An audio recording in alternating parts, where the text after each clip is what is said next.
Hi, I'm Robert Harrison, Director here at the NLP Institute of California. Now, in this presupposition, we're going to talk about the meaning of my communication is the response that I get. Now, I'm sure you've probably had, you were hanging out with a friend in the past, maybe a loved one, or maybe you were at work and you said something or someone else said something and it didn't land so well. Right? Well, if you've done this, particularly with someone you're real comfortable with, quite often they may take it the wrong way, and if they feel comfortable enough with you, they might let you know. And it often goes like this. You'll say something and it doesn't land quite right, and the other person says, "My God, I can't believe you said that to me." And then maybe you get a little bit defensive. You say, "Well, I didn't mean it that way." And they go, "Well, you said it that way." And then you might get more defensive and go, "Well, you should know me by now." And they go, "Well, you should know me." And then pretty soon you're both defending yourselves and you're having this argument. And oftentimes when we make a communication that doesn't land the way we want, we simply react. We get frustrated, we get pissed off, we get angry at the person. We start to tell ourselves stories that reinforce limiting beliefs like, "Oh yeah, no one ever listens to me because what I have to say isn't important."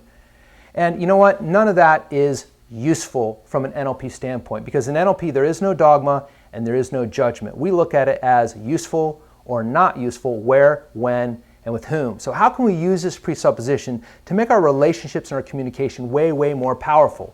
Here's how we do it. If I take on the attitude that the meaning of my communication is the response I get, then it puts the onus on me to notice how my communication lands on the other person.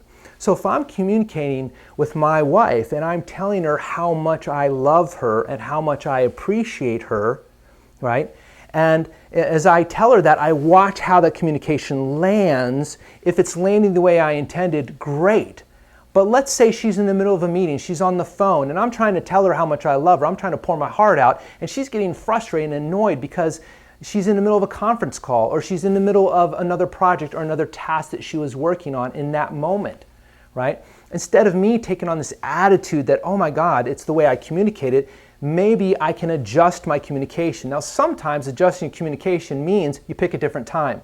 If the timing wasn't right, you go, "Oh, got it," back away and come back later.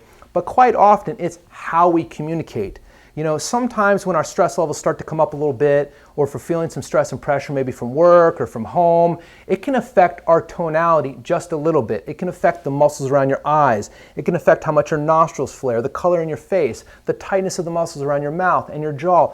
All of these are unconscious communication about how you really think and feel right now. Doesn't mean it's related to the person in front of you, but it's often taken that way. So when I take the attitude that the me of my communication is the response that I get, then if I'm communicating to my loved one, to my child, to my client, something very important, if it doesn't land as intended, I take it upon me to adjust how I communicate until it lands the way that I was intending it to. This will help you get agreement way faster.